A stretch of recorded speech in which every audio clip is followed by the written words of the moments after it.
যে কোনো ফ্রাই খাবারের স্বাদ কয়েক গুণ বাড়িয়ে দেয় এই ডিপিং সস। আমি বাসায় যখনই চিকেন ফ্রাই তৈরি করি সাথে এই সসটা মাস্ট রাখি, কারণ এটা দিয়ে চিকেন ফ্রাই খেতে এত বেশি মজা লাগে। এটা ছাড়া চিকেন ফ্রাই তো একদমই চলে না আমার বাড়িতে। প্রথমেই 1/3 কাপ পরিমাণে মায়োনিজ নিয়ে নিয়েছি, 3 টেবিল চামচ পরিমাণে টমেটো কেচাপ, একটু লেবুর রস দিয়ে দিচ্ছি, 1 চামচ পরিমাণে গোলমরিচের গুঁড়া, তার সাথে সামান্য একটু লবণ। এখানে দিয়ে দিচ্ছি শুকনা মরিচের গুঁড়া 1/2 চামচের মতো, একটা রসুনের কোয়া এভাবে একটু গ্রেট করে দিয়ে দিচ্ছি।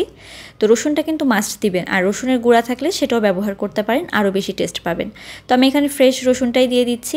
এখন সব কিছুকে ভালোভাবে একটু মিলিয়ে নিচ্ছি। ভালোভাবে মেশানো হয়ে গেলে এখানে আমি একটু চিলি ফ্লেক্স ব্যবহার করব, তবে এটা আপনাদের ইচ্ছা। যদি আপনারা ঝাল বেশি খেতে চান সেক্ষেত্রে চিলি ফ্লেক্সটা কিন্তু এখানে আরেকটু বাড়িয়ে দিতে পারেন, বা না খেতে চাইলে কমিয়েও দিতে পারেন। তো সব কিছুকে ভালোভাবে মিলিয়ে নিয়েছি, আর দেখতে পাচ্ছেন একদম হুবহু রেস্টুরেন্টের মতো ডিপিং সস কিন্তু তৈরি হয়ে গিয়েছে।